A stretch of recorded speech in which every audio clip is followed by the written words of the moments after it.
For the second time in 2023, good afternoon and welcome to the McLaren Trophy Europe, this brand new category for 2023. And where better to go racing than the legendary Spa-Francorchamps circuit in Belgium. The sky is clear and blue, it is sunny and dry. What a fabulous race awaits us for the first of two this weekend in the McLaren Trophy Europe. As you can see, it's relatively high humidity at the moment, 18 degrees Celsius air temperature, which means that the circuit temperature should be pretty much perfect for these cars and tyres. And obviously, with this being a 50-minute race with a mandatory pit stop between 30 and 40 minutes for race one, we're going to have a really exciting battle on one of the most exciting race circuits in Europe and nay the world for overtaking. I'm Jake Sanson, beside me is Tommy Erdos. This is going to be a really interesting one as we gear ourselves up for an exciting battle out on track, Tommy. Yes, good afternoon, Jake. Great to be here at fantastic Spa-Francorchamps. You ask 9 out of 10 drivers, they'll say, this is my favorite circuit. It's brilliant. And we're here at what is arguably the most the most famous GT3 event in Europe. So it's great to be supporting the SRO event with the Tourist Trophy. So yeah, looking forward to some great racing again. It's definitely going to be a competitive one, isn't it? We have some fantastic drivers based on what we saw at Paul Ricard as well. We're definitely going to see some good battles. There is Jem Hepworth getting ready with her teammate Rafael Martinez, who of course will start the race. They did a very good job at Paul Ricard. It's going to be interesting to see how they can improve upon that here at Spa. Relatively close in qualifying between the top two crews on the front row of the starting grid. SMC Motorsports number 7, Gonzalo de Andres, and Tommy Pintos on the pole position. But this man, Matt Topham, who is the new recruit at Optima Motorsport alongside the teenager Josh Rowledge, they are second on the grid. Yes, great showing for these guys. I mean, first event for them at, with McLaren in the trophy, and showing very well. Only just over 3/10 slower than the pole position car of Andres and Pinto.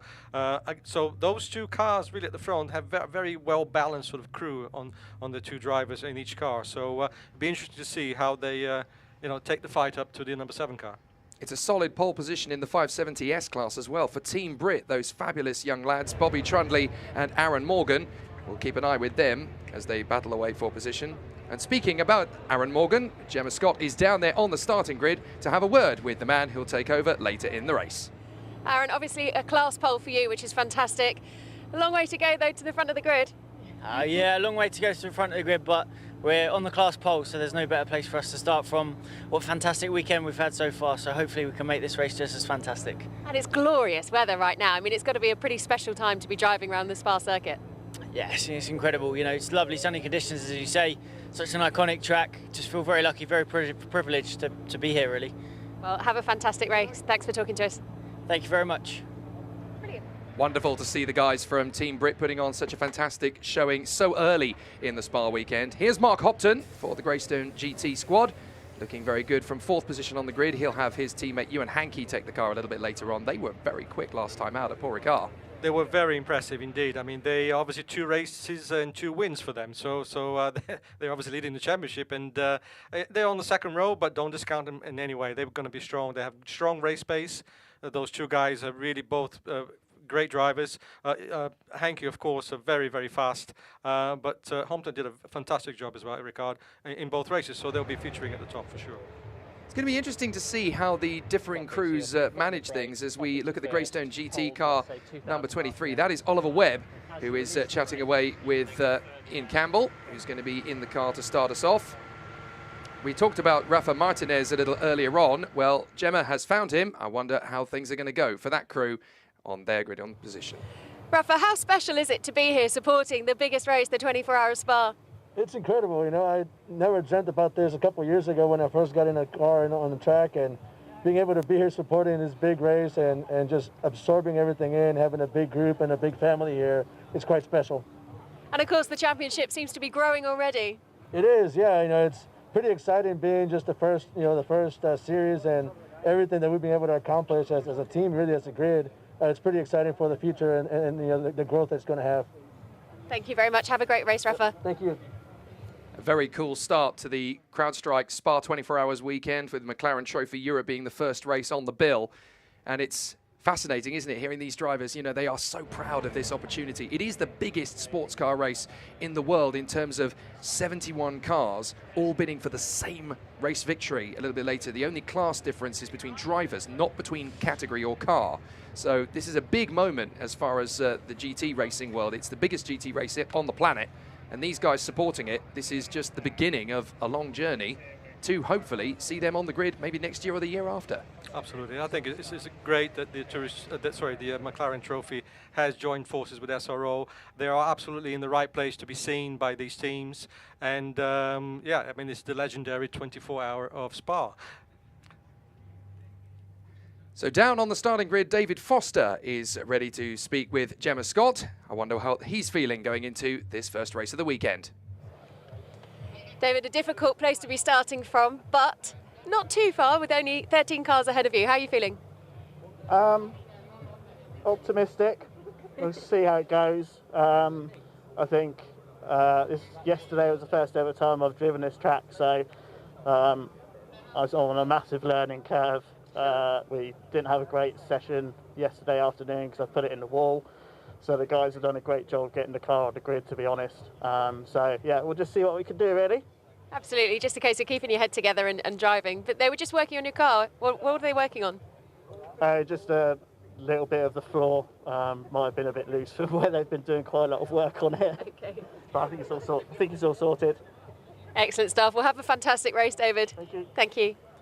Certainly one of the components on a car that will take a lot of pounding around this place. You would not believe the elevation and undulation changes that you get on Spa. The television pictures are fantastic, but they do not convey just how much hard work and brute force these cars go through around this place. That's so true, Jake. I mean, it's we were talking earlier about walking the track, you know, having a look around, because that's the only way you can really get a good feeling for the gradient and how steep, for example, as you get to Eau Rouge and you go up towards Radion, it is the compression you get when you hit the bottom of the hill there. You know, you're doing 140, 150 miles an hour. And as you go up the hill, there's a real downwards G going through there.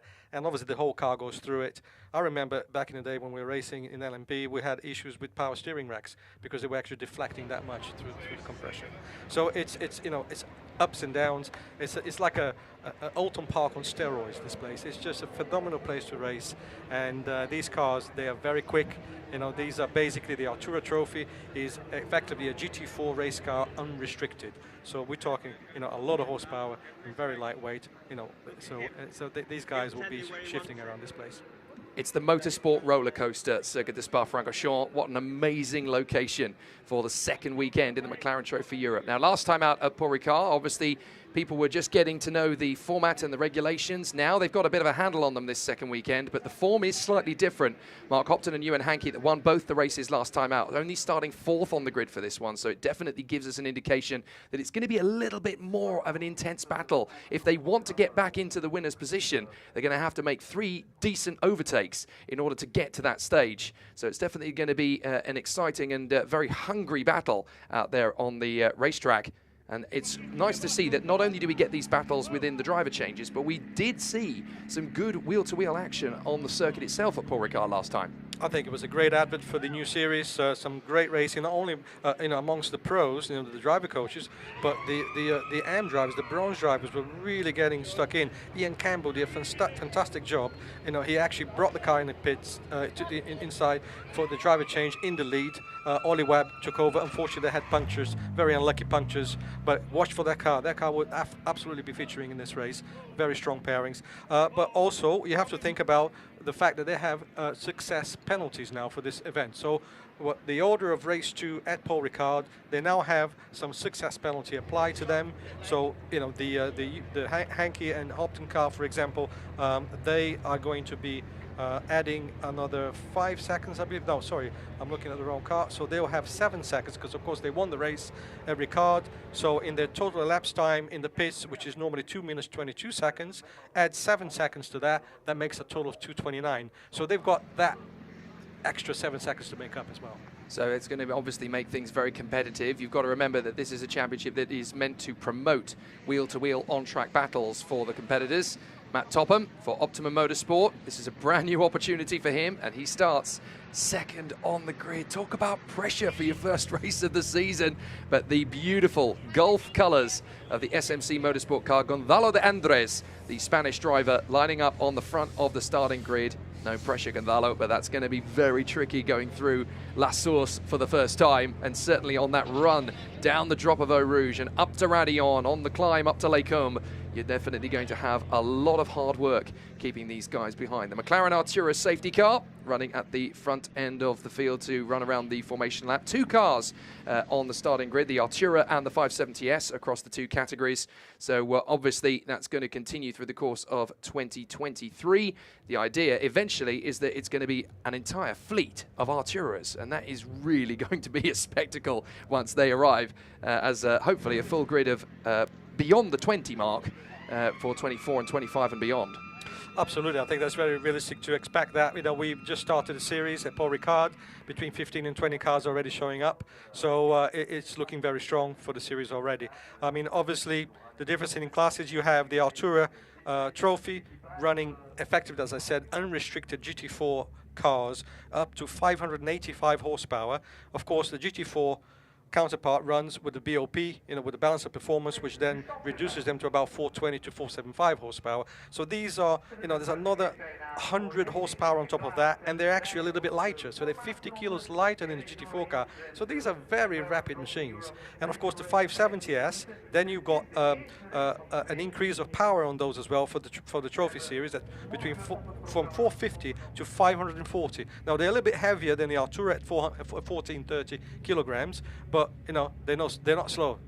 No, indeed. And with that kind of power, when you're charging up to Les Combes, it's going to be very interesting hitting the brake pedal for the first time. The formation lap begins for the first race of the entire event. Never mind just for the McLaren Trophy Europe. It's great to see racing on the Circuit de Spa-Francorchamps as the drivers are getting themselves around the course. We have 15 cars lining up on the starting grid. The one to watch is the one that starts dead last, the one motorsport car of David Foster and Bradley Ellis. That will not be in last place for long if their pace in previous sessions is anything to go by. They were unlucky in qualifying. They had damage to repair.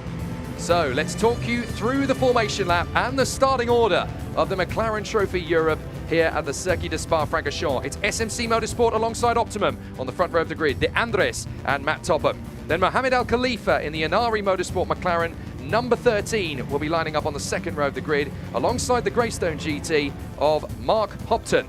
They will be together on the first two rows. Then on the third row of the grid, it'll be Ian Campbell in the Greystone GT number 23. He will be alongside the number 27 Race Lab car of Thomas Sargent. On the fourth row, it'll be David Wallington in the Inari Motorsport number 93. He'll be alongside the Equipe Vesture car of Albert Jochems. Then on the fifth row, it'll be Team Brit, the first of the 570Ss. It'll be Bobby Tranley and Aaron Morgan in that car, of course, alongside Danny Henrey in the 76 car, number 15.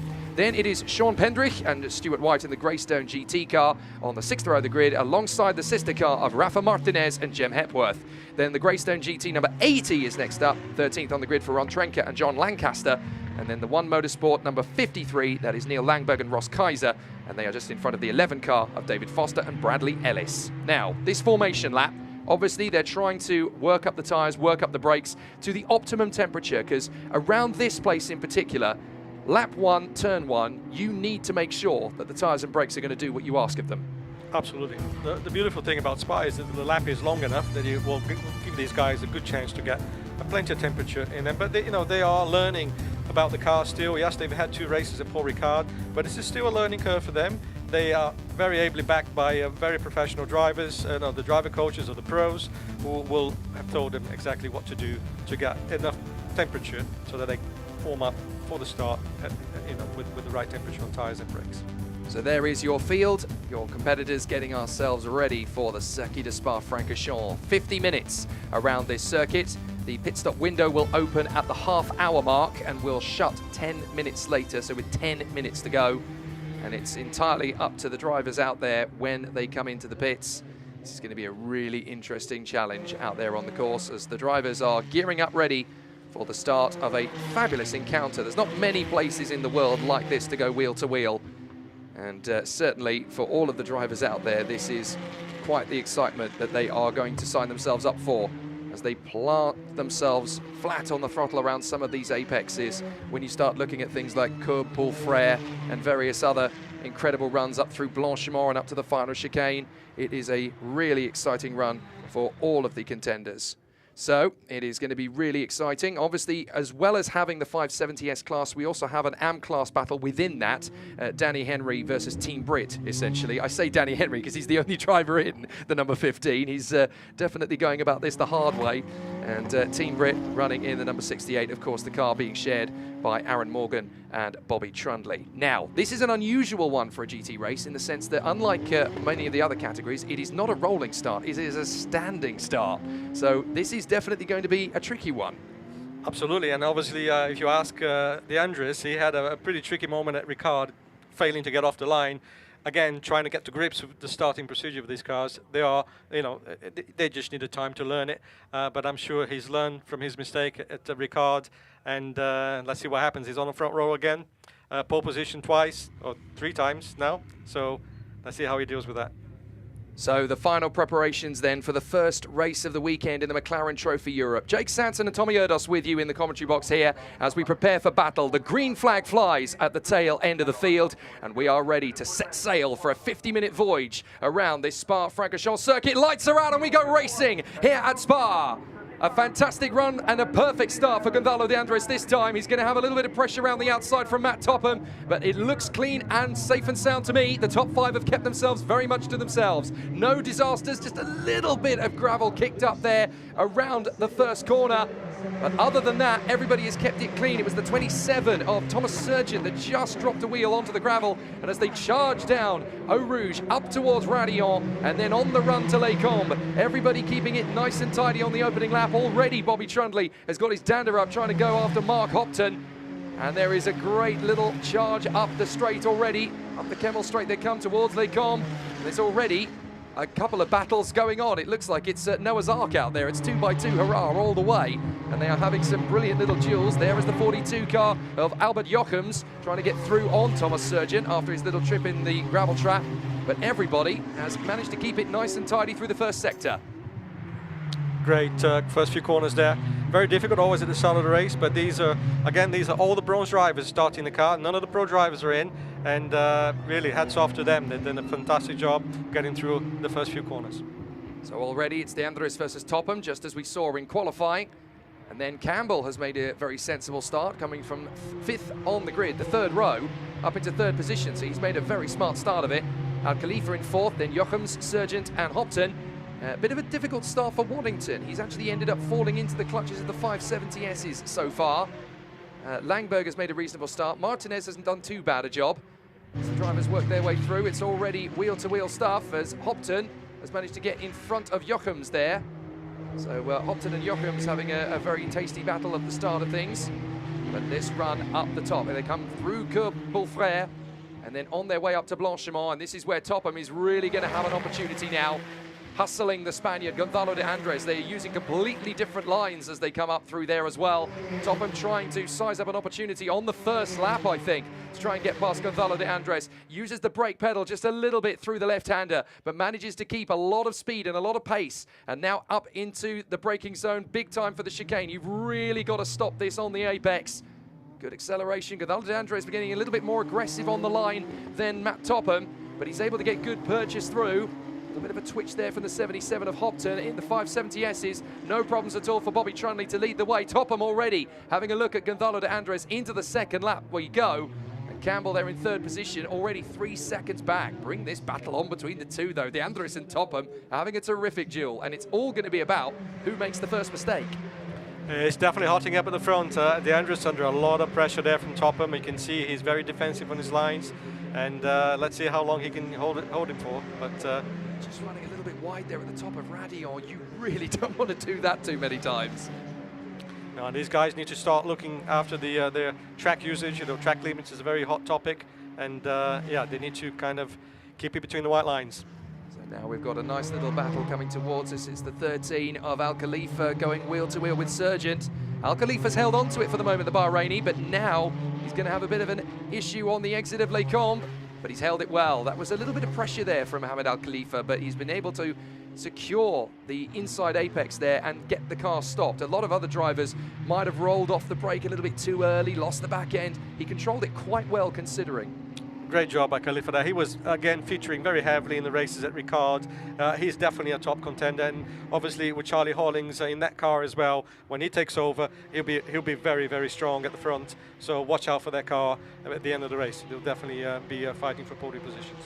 So here are the leaders in 570S. Team Brit, Bobby Trundley doing a fantastic job. The incredible young star, autistic racing driver, British GT star, has come into the McLaren Trophy this year, and what a sensational job he has done. He has definitely got used to these European circuits pretty quickly and settling in very well to life as a McLaren Trophy driver. When he hands over to Aaron Morgan, it'll be like Ford versus Ferrari, won't it? He'll get out the car and say, "Happy birthday, my friend." What a brilliant opportunity to go racing around this place. Great effort by these guys. I mean, they've got true pace, and I mean, they're going to be certainly, I think, the two to beat in this event. They're looking very strong throughout 3 practices, and obviously he's now leading the class. So Danny Henrey, one of only 2 AM crews, but Danny Henrey is the only driver in the field that doesn't have a teammate to swap over for at the pit stop mark. He still has to make the mandatory pit stop. Well, this is getting a bit spicy. On the inside line, Surgeon having a look at Al Khalifa into the final chicane, and they are getting a lot of pressure onto the back of Ian Campbell now as well. So Campbell in 3rd position, trying to stretch away from these 2. But Al Khalifa and Surgeon are having such a great battle and pushing each other so far forward that they've actually caught Campbell quite quickly. And the gap has already opened up to 6 seconds between the leading pair and this fabulous trio battling away for 3rd position. So Campbell under a lot of pressure as Al Khalifa and Surgeon are edging each other further forward. That's going to be brave from Surgeon, trying to go deep into Radion. My goodness. I tell you what, he's had his Weetabix this morning. I thought he was going to go off track there. A wide line I've never seen around the Rouge like that, but yeah, and of course he didn't really make up that much time. But yeah, great to see the battle at the front there. All the sort of top 5, 6 cars, clean but hard battles.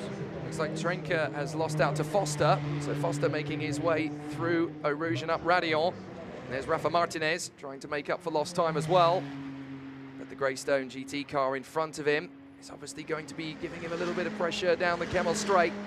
Just wants to pick his moment. You've got to be so careful on these cars. You've got to remember that it's not so easy to warm up the tyres and brakes. You only get 1 lap around the course, and it's a standing start in these cars, which really does take its toll. It's not easy to get these cars up to speed from a standing start. GTs are used to be rolling starts, so it is a really different challenge for these drivers. Absolutely. It's I can't think of any other series with this kind of power to weight configuration with that much horsepower to have a standing start.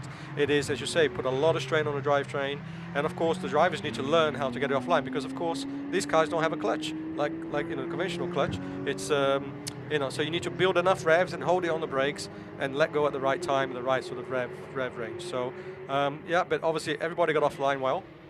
Martinez has got the move here on Trenka. If he can hold it together on the inside line, that'll do nicely into the first of the double gauche.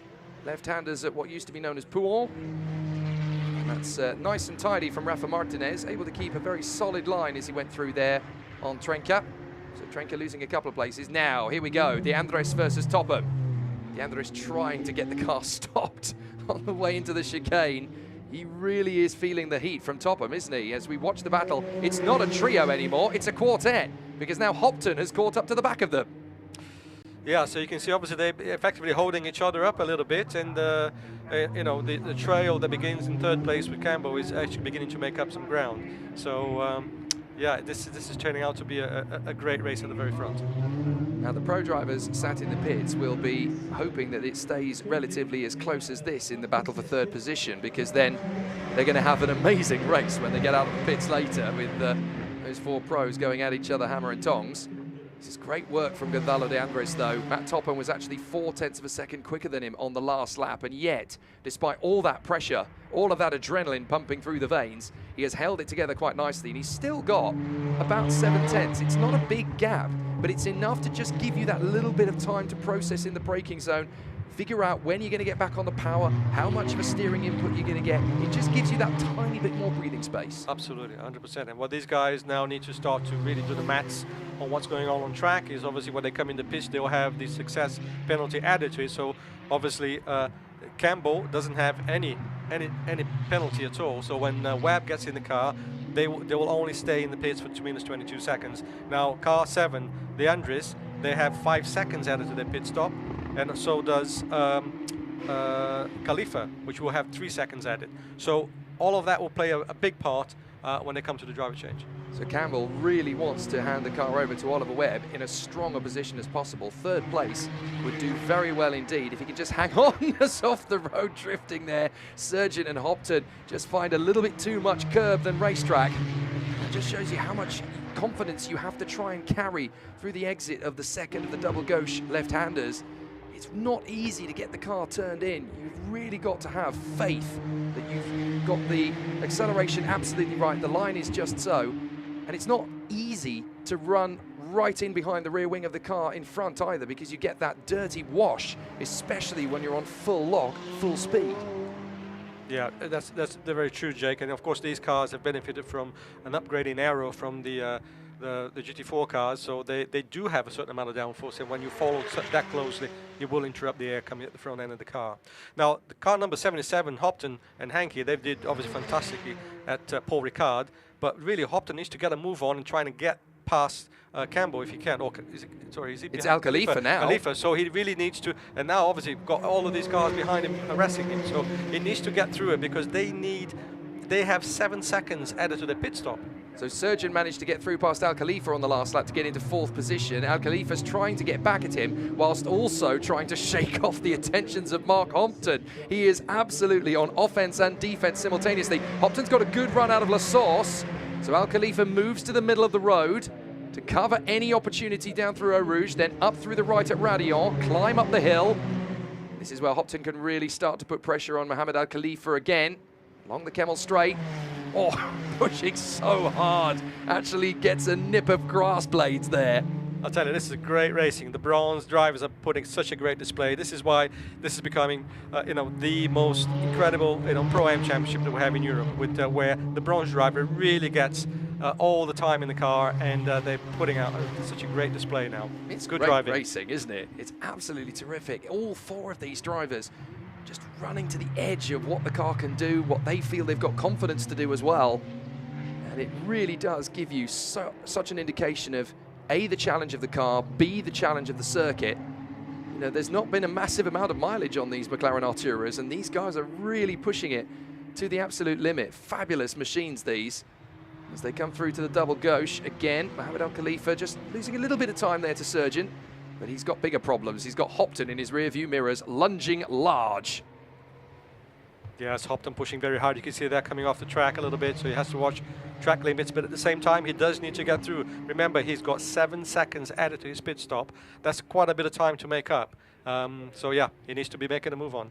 So this is Jochems and Henry. So Henry is second in the AM category of 570S, and currently looking at trying to get into second position. Well, no, he's second of the 570Ss. So actually, it's been a very impressive run for the AM cars here in 570S, because they are currently in first and second of the 570Ss outright. So they've actually done a stronger job than the other teams in the 570Ss. And as I say that, Danny Henrey finds the limit of full lock on the way through the left-hander and just manages to get it back out of the gravel trap again.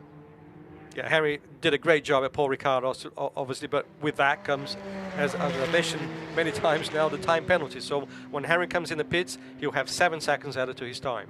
So, yeah, he's pushing hard because he knows that he has that deficit to make up later. Well, here's the South African crew for Greystone GT. This is Sean Pendrich, who, of course, is going to be handing the car over later to Stuart White. And the 2 South Africans running a very strong run. Now, here is Al Khalifa, once again, trying to shake off Mark Hopton, whilst also keep Campbell and Surgeon up the road, not getting too big. But there was a little bit of a lift there, I think, for Al Khalifa, and that's just allowed Mark Hopton an invitation. They're going to come up the Kemmel straight together. Al Khalifa got back on the power nice and quickly, and there's a battle for third position up in front. That's going to be Surgeon making his bid on the inside of Campbell. for third place. Job done. Can he turn it in though? Because he's kept a wide radius, and there's contact further back as Khalifa and Hopson get just too close together. Well, two racing drivers wanting the same bit of racetrack, and it ends in tears for both. What a shame, what a shame. That I think they both got back on, so hopefully the damage is not going to be too heavy, they can continue.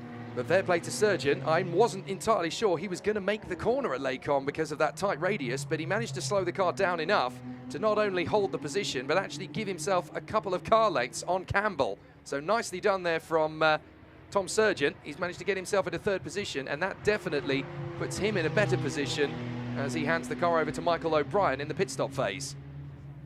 And let's see what happens. Oh, just a bit of curb from Mark Hopton, and that's all it takes. He just rode the curb rather than bailing off the throttle. If he'd have come off the curb, there would not have been any contact between those two at all. Unfortunately, I think at that point it was too late to really do anything. It looks from this angle a little bit of a late lunge there from Hopton, but yeah, we'll have to wait and see. That's the thing, once you're on the curb, you get spat off it into the path of your opponent, so there isn't really anything you can do once you're on that curb. And it's a split-second decision, very easy to get wrong. So there is the 53, battling away, that's Langberg. There's a little bit of damage to that car. I wonder if he's had an off somewhere. Just a couple of little panels of the car, a couple of bodywork components just on the left side as he tries to chase down Trenka. Meanwhile, Bobby Trundley is not interested in the AM victory in 570S. He wants to take on the Arturas. Go Bobby! Very impressive pace there, but you mentioned there Neil Langberg, very interesting guy. He's going to be, I think he's going to... Oh, there's damage. There's more damage to Hopton's car than first thought. He was very, very lucky there. Goodness me. I wonder if he has a small puncture. That's a scary moment going off in the left. Yeah, he may have to pit that to have a look at it. Yeah, and of course that would be outside the pit window, so this isn't going to count as the driver change either. So this really does put the team on the back foot. Yeah, definitely disastrous there for car 77. We're obviously leading the championship, done so well at Paul Ricard. But this is it. This is another event, and just maybe an ambitious move there into Lecombe. But yeah, he's just gone wide there. So clearly didn't have the grip that he wanted through Blanchimont. That's a frightening speed as well. Blanchimont is one of the fastest corners in motorsport, and for it to just wash out from under him there, goodness me, that's a frightening moment. He was lucky to keep that out of the wall, to be fair. So well recovered, and back to the pits goes Mark Hopton. It opens things up for the McLaren Trophy Europe standings, though. The car that won both races at Paul Ricard certainly not going to win this one. Could certainly bounce back tomorrow and win the second, but it certainly makes things much more even and open for the other competitors, who can take some points off them now. De Andres has opened that gap up to 1.4, so he's actually doubled the gap over Matt Topham in these stuff. Look at that, you can see that snaking under braking as you hit the brakes. The back end, it just washes left, right, left, right. You've got to be able to hold that nicely as the car travels under braking, because it can be very tricky to slow the car down, but it's very smooth indeed from both leaders at the moment. Great job by De Andres there, under a lot of pressure from behind, and he just kept his head down and, you know, did very well there. He's got a little bit of a gap there, but, you know, it's not game over yet. It's but great job. We were mentioning earlier about Neil Langberg, you know, car number 53.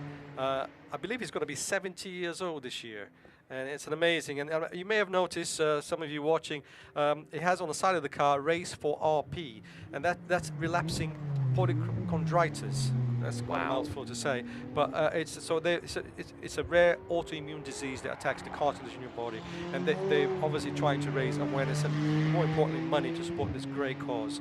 So yeah, have a look at this car, and also it has a hashtag OGR, which just means old guy racer. So that's a funny item there for car 53 Neil Langberg. So supporting racing for RP, relapsing polychondritis. So. Yeah, interesting there. He's doing very well there, keeping out of trouble, and now in 14th place. I'll tell you what, if he can do that at 70 years old, racing a McLaren around Spa-Francorchamps, there's hope for everyone, isn't there? Fantastic from Neil Langberg. So Bobby Trundley is now 5th overall, 40 seconds off the leaders, but of course there is a difference between the Artura and the 570S, and he's able to run in front of Khalifa after the contact damage that he's sustained. So Trundle running in 5th overall. And this is the AM car, of course, in 570S. So they are running ahead of every other crew in 570S. They really wanted the wins at Paul Ricard. It didn't quite happen. But from their point of view, where better to bounce back with a victory than Spa? This is a fairy tale. Indeed, a very strong show in that for car 68. Also on the up is car 11. Foster has done really, really well to come from the back of the grid. Obviously, these guys have good pace and very, very well backed by Bradley Ellis as well, who's very rapid. So when Bradley gets in the car, that car will move up for sure. So yeah, great to see the car that had trouble in free practice and obviously in qualifying had a gearbox issue.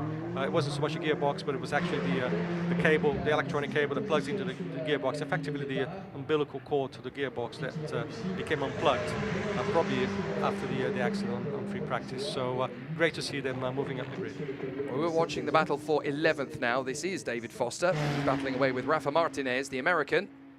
So as they come through together, 0.3 of a second Martinez has been able to take out of Foster on the last lap. So he's chipping away at it little by little, which is definitely going to give his teammate Jem Hepworth plenty of comfort going into her stint a little bit later on. That's going to kick-start in about 10 minutes time or so, because we've got half an hour still to run, which means that in 10 minutes time the pit window will open. It won't make a difference at all to this car, the Greystone GT. I'm afraid the number 77 of Mark Hopton will not hand the car over to Euan Hankey, and unfortunately Euan's Friday at Spa-Francorchamps is considerably shorter than he wanted it to be. Yeah, it goes to show, you know, a sort of misjudgment on an overtake, or you know, just a little impatience perhaps is costing the race. You know, they have a good cushion in the points, but now, as you say, it brings the other competitors into the equation, and for us it's great because we have more of a fight into the championship. So whatever happens, we're going to have a different winner to what we had at Paul Ricard. As now we've got Martinez still pressuring David Foster here, hoping for an opportunity to get past the number 11, the One Motorsport car. And further up the road, we've still got this nice little duel taking shape as the 93 of Waddington closes up on Pendrich, the South African. And of course, these two are in different classes because you've got Sean Pendrich in the 570S and David Waddington in the Inari Artura number 93. But interestingly, it's not just about which car you drive, it's how you drive it. And it's great to see that these two machines, still very comparable. There is obviously a big difference between the Artura and the 570S in terms of pace and power, but it all comes down to how you drive it. And this is a very strong run from Sean Pendrich to keep Waddington behind him at the moment. Yes, great story about these guys, Sean and Stuart. I mean, they're both South Africans, and Sean has done quite a bit of racing with Pure McLaren in the Pure McLaren series, and he then went back to South Africa and wanted to get more track time, so he connected with a local team over there, met Stuart, and he was so impressed with Stuart's pace and frankly attitude towards his racing that he decided to pair up with him and join the new McLaren Trophy series, so there they are. And they've just swapped positions there, so Waddington made the move on Pendrich, but Pendrich said, no, you're going to have to work harder than that to get past me. So down the drop they go again, tight into Eau Rouge and up to Radillon. Such a big climb. I actually stood just at the foot of Eau Rouge this morning and looked up, and I just could not get my head around how big an elevation change it is. It's absolutely extraordinary. And these guys behind the wheel, I can't even begin to fathom what it must feel like. Here comes Waddington having a look again on the inside. This is going to be a late lunge. That's lovely. Very well done by Waddington. Not easy to commit to that once you have made the bit. Meanwhile, Topham has completely destroyed the gap from Gonzalo de Andres in the last couple of laps. And Topham has been able to get right onto the rear wing again of Gonzalo de Andres. That gap was up to 1.4 seconds at one point. It's now half a second. This is great comeback driving from Matt Topham. Gonzalo de Andres is not going to be allowed to run away with this one at all. Oh, this is a great battle for the lead there, and the beauty is that when they come in to hand over the cars to their drivers, their co-drivers, they are very evenly paired, and so it'll be a fight to the end, I think, between those two. So still the battles rage. It's not going to be very easy to see how it is going to conclude between these guys, but they're definitely pushing on a pace now. Matt Topham really starting to look for it as they continue on the charge. Definitely going to see some excellent race battles between these two as the race continues to progress, but Topham needs to be patient. That's the difficulty here. You've got very comparable drivers here in terms of raw speed, but Topham will want to put Gonzalo de Andres under pressure. As a driver, you almost want to just sit behind the driver in the lead. Just look out from behind the rear quarter, just every now and then, just try and put pressure on the driver so that they make the mistake. You don't even have to make the overtaking move. You just end up essentially passing them in pure momentum. Absolutely. There's a lot of racing left, and the last thing you want to do is make a lunge and obviously, compromise the race result. So these guys are running together right now, and the other thing they need to consider is they need to give these cars back to their co-drivers with a car in good shape. So Henry is having a bit of a run here with Jochems. Albert Jochems trying to get through past the 570S. This really does show you how impressive the run is from A, Bobby Trundley up the road, and B, from Danny Henrey, because they are committed, pushing hard in their 570S cars, and they are staying in the mix of the Arturas. So Albert Jochems is finally going to have the pace and the opportunity to run with Danny Henrey up the Kemmel Straight. And on paper, this should be a fairly easy overtake, but Danny Henrey is not going to make it one. Goodness me. Danny Henrey thinks, really? You think you're going to get an easy overtake from me? No chance. No, you need to show more of your car before I can let you through. And as a result, Jochems getting riled up. He's like, come on, I'm in an Artura, you're in a 570S.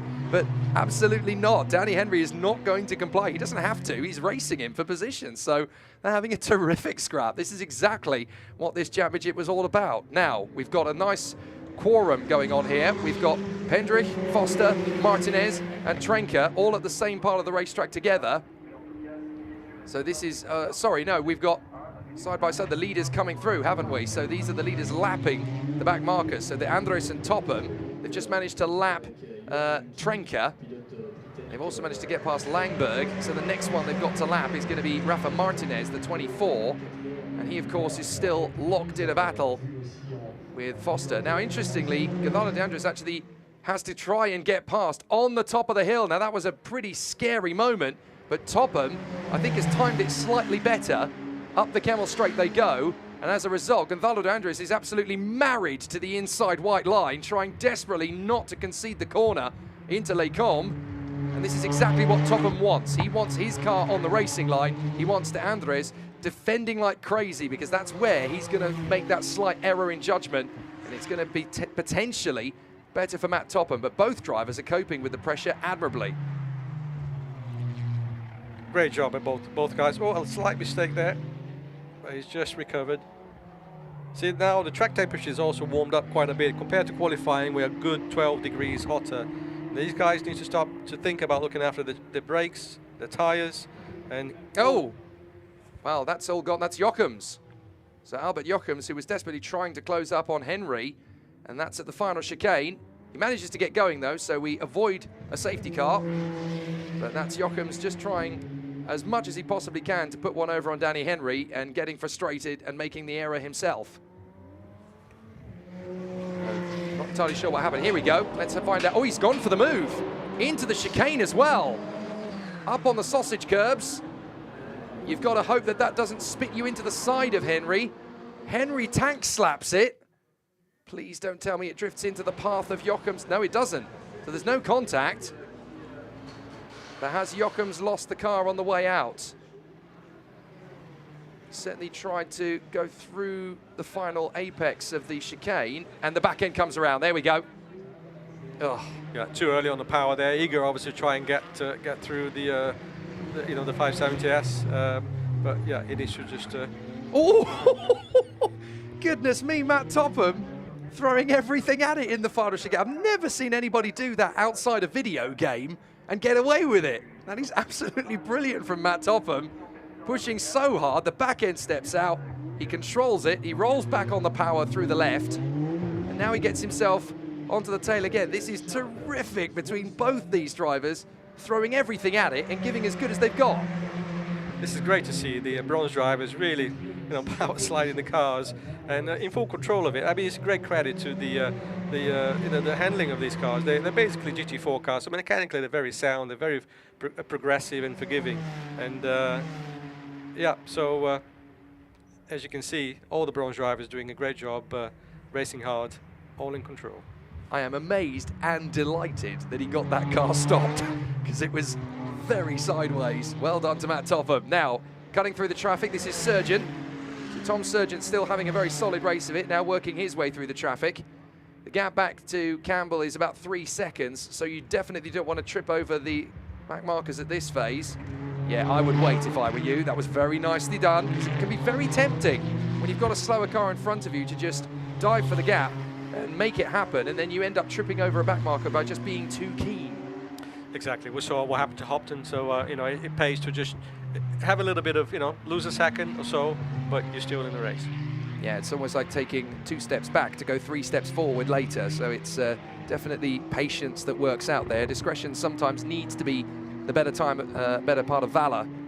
In a minute and 13 seconds or so, we're going to have the pit window open, so this is where we're going to get the pro drivers into these cars, and then they're really going to be pushing like stink to try and salvage what the race can still bring to them. I have to say, it's going to be amazing between Thomas Pintos and young Josh Rowledge, isn't it? Because they're going to be pretty much together when they come back into the pits, as Rafael Martinez gets a little bit loose out of the final turn in his duel with Foster. So he's lost about 1.5 seconds there, I would say. But still, able to run very close to Foster. As long as he stays with him, then he's got a good chance of handing that car over to Jem Hepworth, and then she can go and duel wheel to wheel with the number 11 of Bradley Ellis, once Bradley Ellis gets behind the wheel. Now, here is Gonzalo de Andres. Pit window is not open yet, so he's got to hold it for 1 more lap before the pit window opens, and there they come, and he has managed to stretch the gap quite considerably on the last lap, actually. I wonder if Topham has just pushed so hard on the tyres that he just hasn't quite got that same confidence in grip. Yeah, I agree. I think we saw him sliding the car a fair bit in this last lap, so he's pushing quite hard. But he doesn't need to, you see, because he has 5 seconds in hand in the pits. That's crafty from Campbell. Talk about the timing. He actually came into the pits as the seconds were ticking down, but because he hasn't entered the pit at the point when the pit window opens, just before it, that's okay. He's absolutely timed that entry to perfection, and he's not the only one to come in on the same lap. So there's 3 cars coming down pit lane now. That's Trinker and Langberg following Campbell in, but that is absolutely pitch-perfect timing from Ian Campbell. He literally had about 4 seconds left before coming into the pits, but because he's entered the pits but not crossed the white line, he's nailed it, absolutely nailed it. Yeah, I'm really looking forward to seeing Ollie Webb now in the car. They had a dreadful race at Paul Ricard, just very unlucky punches. So very capable driver, Ollie. He'll be very fast in this car. Let's see what he does. But as if you look at the Topham and de Andres will have to serve an extra 5 seconds in pit lane. So right now the gap was about 3 seconds. So on paper, if everything goes okay in the pit stop and there's no delays, Topham, sorry, not Topham, but of course Rowledge should be ahead after the pit stops. And of course Webb will be in the car for considerably longer than pro drivers in Crew 7 and 6, at least by 1 lap. They may have to change their strategy here to counteract that Campbell's brought it in as early as he has. So this becomes a fascinating duel for position. Now where is Andres and Topham on the circuit? They are currently navigating Courbe Paul Frere. So they're down at the bottom of the hill on the way up towards Blanchimont. And obviously that's the thing as well. On some circuits you would lose a lap in the pit stop phase. You don't here at Spa because the lap is so long that it ends up being on the same lap as the competitor you're racing with that you get back out. This is also going to be really interesting because we're going to have Charlie Hollings at the wheel of the number 13. He's going to be mighty rapid, taking over from Mohammed Khalifa. And we're also going to get the number 42, Charles Zvoltsman. He's going to get behind the wheel of the Equipe Verschoor car. Yes, Charlie for sure, very, very fast driver. Shame what happened to Khalifa there, obviously with contact with Hopton. He lost some time. Hang on a minute, that's Topham in front of de Andres. So that's on the in-lap. Something has happened to de Andres on the in-lap because Topham is now in the lead. So what happened to Gonzalo de Andres there? I wonder if he's lost it coming into Blanchimont. Let's have a look. So into the chicane. Oh no! Just before coming into the pits as well. Oh, that's heartbreaking for Gonzalo de Andres. He's had a perfect stint until he's come into the pits. Well, he really has made their job a lot harder now with the obviously with the extra 5 seconds added to their pit time as well. But there's a lot of race. Well, there's a bit of racing to go to, another 15 minutes or so. I've done that on Assetto Corsa Competizione before now. It's heart-wrenching when it happens. Oh dear. Well, Gonzalo de Andres getting out of the car and looking fairly circumspect. Don't worry, Gonzalo, it happens. It's not game over by any stretch. Pintos can get into the car. He can push it. He's a very capable driver. As out onto the circuit goes the 93. That's Wilcox behind the wheel now. And of course, Bradley Ellis has got behind the wheel of the number 11. But there is Oliver Webb, and he is pushing to try and get some of that deficit down. As into the pits has come the 27 of Thomas Surgeon as well. He's going to hand the car over to Mike O'Brien. But this is not over. This race has still got plenty of life left in it. And even a mistake like that from Gonzalo de Andres does not count them out at all, because they've still got plenty of race to cover. Oliver Webb is in full qualifying mode. And don't forget, the outlap is going to be considerably tough for both Josh Rowledge and Pintos to get back up to speed. They're really going to struggle when Oliver Webb is already in race face mode. Absolutely, very strong point there, Jake. He's already hot on the heels of those two guys. But as you can see, Rowledge now ahead of Pintos. But Thomas Pintos is a very capable driver. He's got a lot of pace in him, and it's going to be fascinating to see what happens now. Well, as far as Team Brit are concerned, they are now leading the McLaren Trophy Europe race because they haven't pitted yet. There is Oliver Webb. So they are going to get out behind the number 6 and the number 7, but not by much. That's going to be critical, because there they go out of the pits, as Jem Hepworth is just behind the number 6 of Josh Rowledge. So Josh Rowledge takes the lead of the race there. And there's Oliver Webb at La Source. So this is not over at all. There's still 15 minutes of racing to go. Up the hill climbs Pintos. So Thomas Pintos is now in his 2nd place, and there comes Oliver Webb down the hill. So there's not that much in it now. And they've really got to use this outlap. They've got to be absolutely textbook perfect on this outlap. Otherwise, they are going to be mincemeat for Oliver Webb. Yes, the team in pit lane should be on the radio to Pintos saying that, you know, Webb is coming, and he's looking very racy at the moment. So, yeah, Pintos needs a really good, strong outlap now and try and maintain the gap. So there's Jemima Hepworth trying to get her way into 3rd position in the Pro-Am category of 570S, and it's 3rd position for them at the moment, so that looks like they'll come away with some silverware. But I think she wants a bit more than that. They want to try, if possible, to close up on Stuart White, who is currently 2nd in the Pro-Am category of 570S, and of course the leader in 570S Pro-Am is Bradley Ellis, so they're doing a great job. The 2 AM cars, ooh, Josh, tone it down, mate, on the outlap. He almost throws it away in the 2nd of the double gauche corners. I've been watching Josh Rowledge for many, many years now through his Miami Euro Series karting days across the circuits of Salbury and Marienburg and across to Castelletto de Branduzzo, and did a fantastic job climbing up the ranks into Ginettas last year to win the title, and now here to McLaren Trophy. But this is the race leader you're watching at the moment, Bobby Trundley in the Team Brit 570S, but they have yet to pit. They're going to leave it to the last possible minute by the look of it, as in comes Danny Henrey, the only other car that hadn't pitted from the race. So Bobby Trundley is going to have the longest stint of anybody before handing over to Aaron Morgan. And this is for the lead. This is for the lead in the 570S Pro-Am class, because White is all over the back of Bradley Ellis. Bradley Ellis trying to hold on to the lead, but Stuart White, the South African, has got a good run off La Source. If these two end up in trouble as well, Jem Hepworth is not that far behind. Bradley Ellis trying to squeeze to the inside on the grass. Stuart White will be raging at the lack of space that Bradley Ellis gave him there on the run down the hill. Goodness me. Fair play to Stuart White, though, for reacting in time, because that could have been monstrous. I've got to say, very impressive pace there from White, because you know, Bradley Ellis is no slouch. He's a very quick driver, so very impressive to see Stuart White there putting a lot of pressure on Bradley. And yeah, there wasn't much room left there, was there? You're a racing driver on the run down to Eau Rouge at that point, Tommy. What are you thinking? Be honest. I'm thinking we stay flat through it. That's what you're thinking. But yeah, at some point, and if you are being squeezed off, yeah, you've got to make a decision at that point. But both cars are still going, and again, White putting a lot of pressure on Bradley. Yeah, he's still got 12 minutes to do this, so he's got plenty of time to take the lead in the 570S Pro-Am category. So there is still every chance of snatching the victory away. Still going to keep pushing. Through the first of the double gauche corners they go.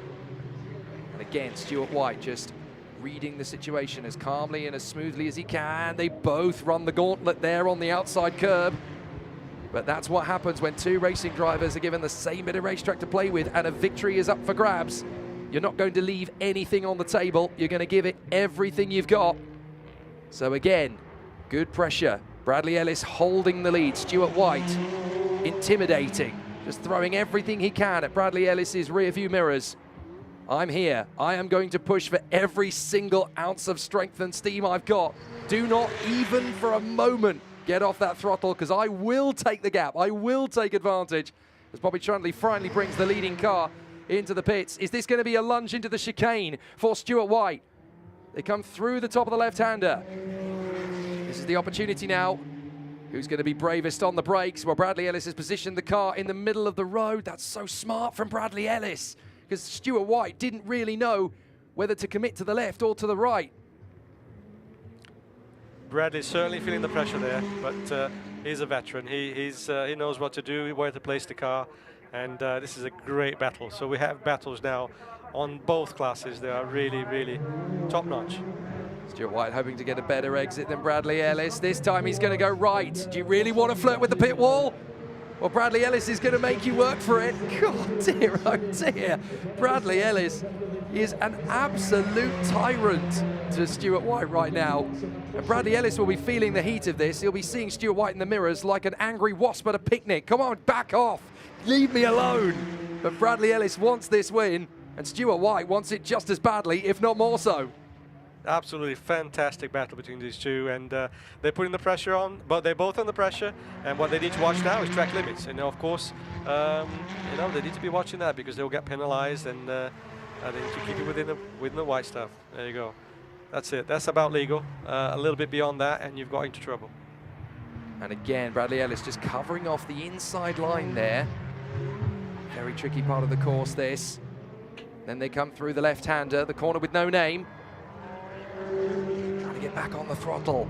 It's all about timing. It's all about momentum as well. You've got to have confidence in the car. And behind them, of course, is the race leader. That is the number 6 car of the Optimum Motorsport, the young teenager Josh Rowledge, who leads this race now, courtesy of the brilliant opening stint done by Matt Topham, who took the lead just before the pit stop. Oh, Josh! Now that isn't quite the racetrack, Josh. But he manages to catch it. As long as he's done that in a relatively decent position, he's not going to be too bad for that. But check the battle for the lead in the 570S Pro-Am category. It's absolutely biblical. Ellis and White still at each other's throats. And this is going to go all the way to the checkered, isn't it? But there's no way Bradley Ellis is going to concede defeat. Yeah, phenomenal battle there.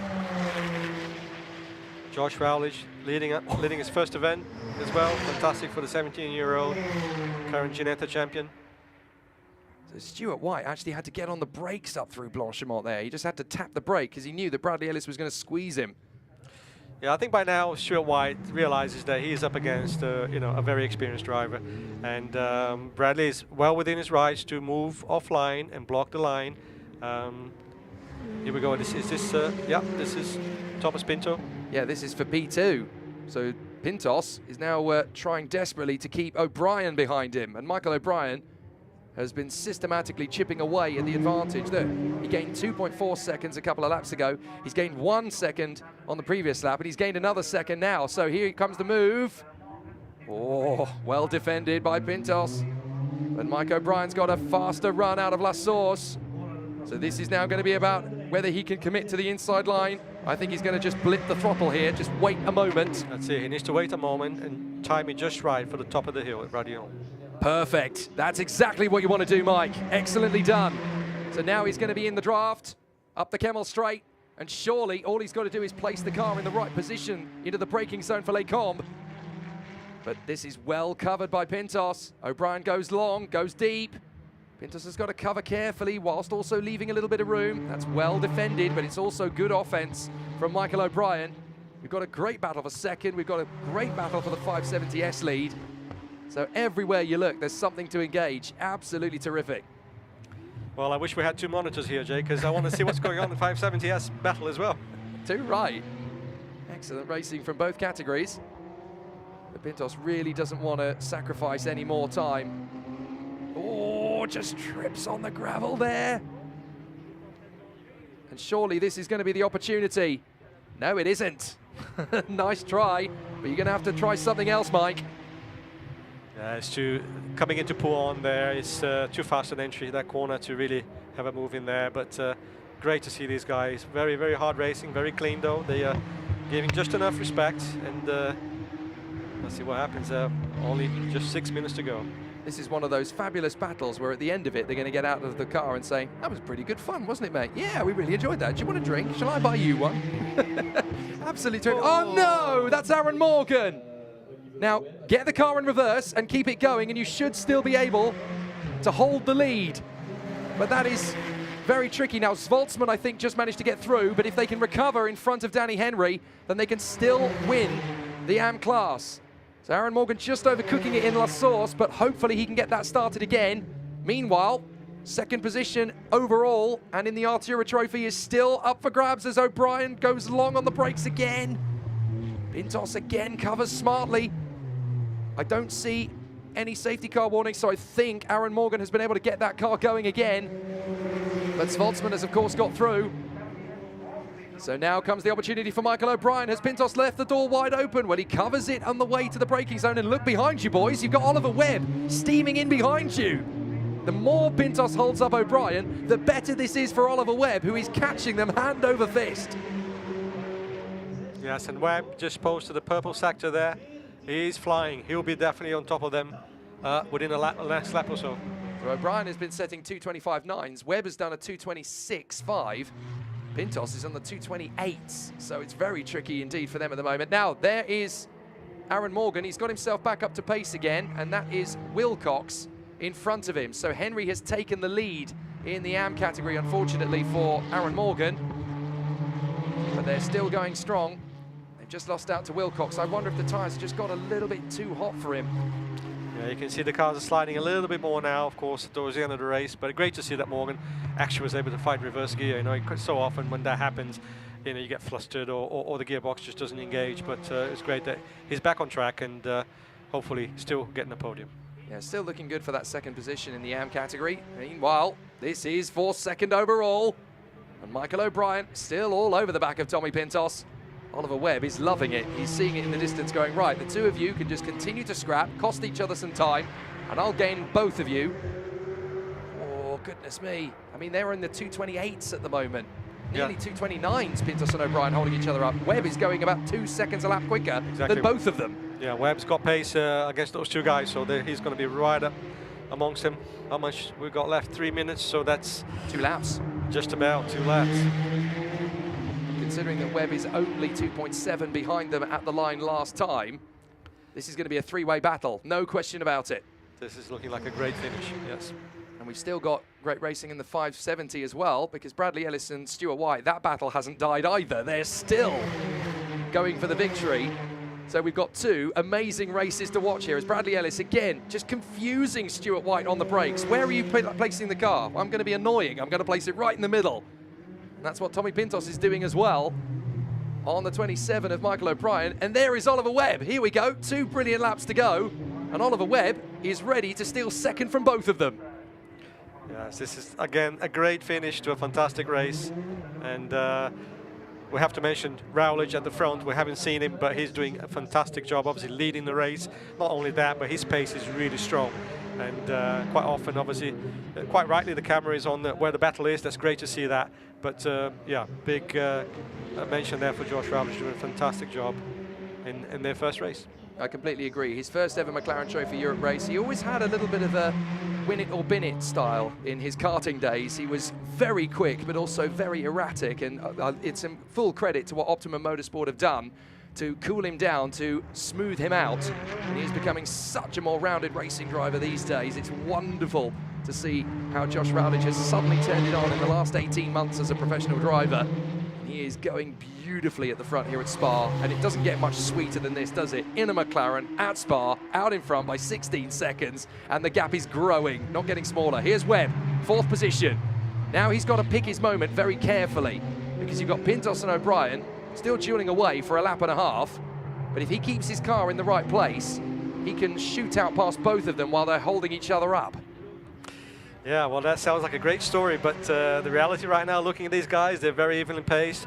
Ollie obviously had more pace than the guys in front of him, but, you know, catching up is one thing, but getting through, you know, especially when you only have a lap and a half or so, it's going to be a very interesting finale. Here we go. Webb is going to try. He's going to commit on the inside of O'Brien. No, you don't. So Michael O'Brien has now got to do offensive and defensive in the same breath. And, of course, they're catching the leaders in 570S. So they are catching Bradley Ellis and Stuart White, who are having their own battle for victory. So this could get very tasty in the final lap and a half. Great action here at Spa with the McLaren Trophy. What an amazing display from all the drivers. Great to see the battles on track. Still going. Thomas Pintos, Michael O'Brien and Oliver Webb all dueling for third position. Right, the 570S of Aaron Morgan is about to be caught and passed here by Ellis and White. They've caught up to Aaron Morgan. Pintos is defending the Artura second place, and that's still stalemate from all three drivers in both battles. But now Ellis and White are going to take on Morgan. At the same breath, O'Brien is going to take on Pintos with Webb right behind him. It's going to be 3 wide in 570S as Bradley Ellis is trying to keep back Stuart White. That might be his one chance. He looks, they both got past Morgan, but it's stalemate between them. Meanwhile, O'Brien is trying desperately to get past Pintos. They're going to go side by side in 570S down the pit straight. Webb is going to hug the pit wall as he goes side by side with O'Brien up towards Eau Rouge. Commits. Can he bail out of it in time? Because they've got the 570S of Aaron Morgan in front of them. They're going to get held up. Webb has got an opportunity over the top of Radillon. And now O'Brien loses ground. Webb has got through into third position as a result. Can he get past Pintos in time? That was heart-in-mouth stuff as they came out through Eau Rouge up the top of Radillon. And we had 7 McLarens somehow still pointing in the same direction. Incredible racing, fantastic stuff to look at, and this is not over yet. O'Brien is very racy. He's going to want to try and get back on terms with Webb. And look at this battle with the 570S with Ellis and White. Absolutely amazing. This is great to see Stuart White. We didn't see his true talent at Paul Ricard. It was all came a little bit too late for them at Ricard, but now he's really able to show his talent in the 570S. Great stuff. Time has, of course, run down to 0, so for Josh Rowledge, it's just a case of coming home now. And the 11, Ellis has been given a 5-second penalty, I'm told, for track limits. So even if Stuart White can't get past, he's going to take the win anyway. So he may as well just stay behind him. But he may not know that, of course. I really hope the team is on to the radio with White, because he doesn't need to risk it now. And but this is it. When you're racing that hard, always track limits is an issue. Oliver Webb all over the back of Pintos as well. We're on the final lap. Josh Rowledge is about to come through to take the victory up front. He's almost been an afterthought, but he's driven beautifully. 19.5 seconds in front of the rest of the field. Webb is still pushing to get past Pintos. Here is the teenager, Josh Rowledge. It's a win for Optima Motorsport at Spa-Francorchamps, a big moment, but we have to look back at what's going to happen here. Webb's got one last chance on Pintos, and they've caught the 570S. It's in the braking zone. Hold your breath. Oh my goodness. Diving up the inside. They just about avoid the contact with the 570Ss. Webb is not quite going to get there on Pintos. Pintos will hold second, Webb third, O'Brien fourth. Bradley Ellis crosses the line in 570S first, but because of his 5 seconds penalty for track limits, it goes the way of Stuart White. My goodness, Spa-Francorchamps has delivered beautifully. And did you see any contact from them? Not a bit. What an amazing bit of racecraft from the McLaren Trophy Europe drivers. That is how to go racing. Millimetre perfect without an ounce of contact. I'm speechless, really, just watching this final lap of this amazing race. And again, the standards of driving of all these guys it's been fantastic in this race. They have to be commended by that. They're great professionals, including the bronze drivers, and hard racing, but clean battle and no contact. Absolutely amazing. Not a single bit of contact in those 2 battles for the victory. And it absolutely could have been many times over. Through comes the 13 of Charlie Hollings in front of Zvoltsman. That is one of the best GT battles you're ever going to see.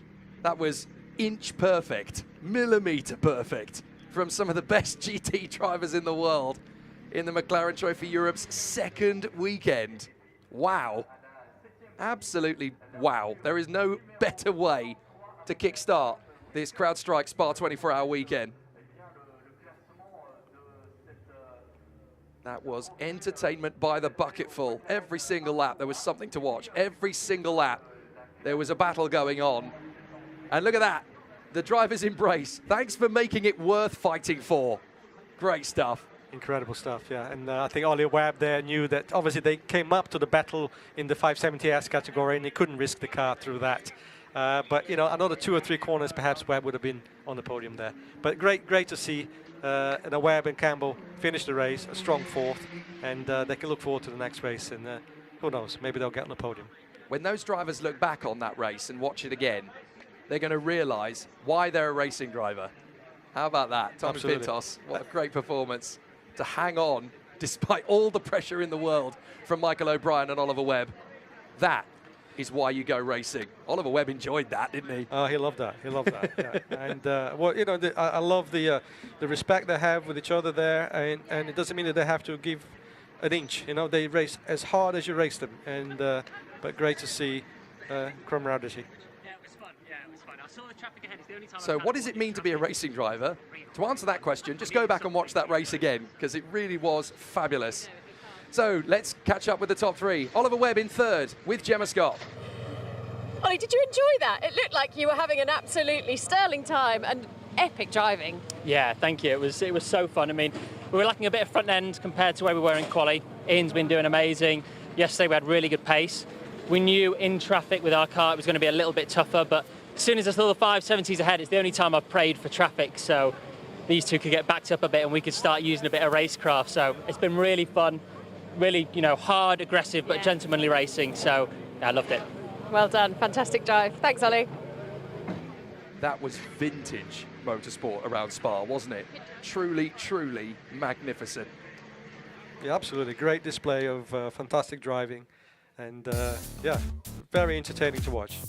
Amongst all of that, the teenage superstar Josh Rowledge comes through to take the victory. 21 seconds in front of everybody else, thanks to Matt Topham's brilliant work in the first stint. De Andres and Pintos 2nd, Campbell and Webb 3rd, Surgeon and O'Brien 4th, with thousands of stories to tell in the bar later. Khalifa and Hollings in 5th in the Inari Motorsport car, Jochems and Svoltsman in 6th, Waddington and Wilcox come through for 7th. The AM victory goes to the Lone Ranger. Danny Henrey comes through in 8th position overall. And the winning car in Pro-Am in 570S is Pendrick and White. It's a South African demonstration as they just hang on in the battle with Foster and Ellis, who run the gauntlet on track limits just one time too many and ended up with the 5-second penalty. Morgan comes through for 2nd in AM, and the third Pro-Am, is Rafael Martinez and Jem Hepworth. They will take the podium finish. That is what it means to be a racing driver.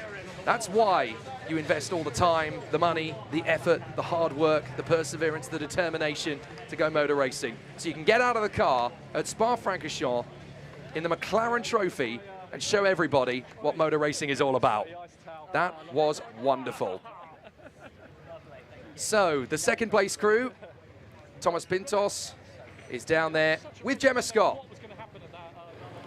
Tommy, that was an epic finish for us, watching it from TV. I imagine for Gonzalez as well. It was very exciting. What was it like for you? Well, at the beginning, Michael Bryan get into me. We were fighting, trying to get in a pace, but then Ollie Webb just came into us. And we were the 3 of us fighting, and then in the last lap, the engineer told me for the radio, it's the last lap, careful with the overlap 570s.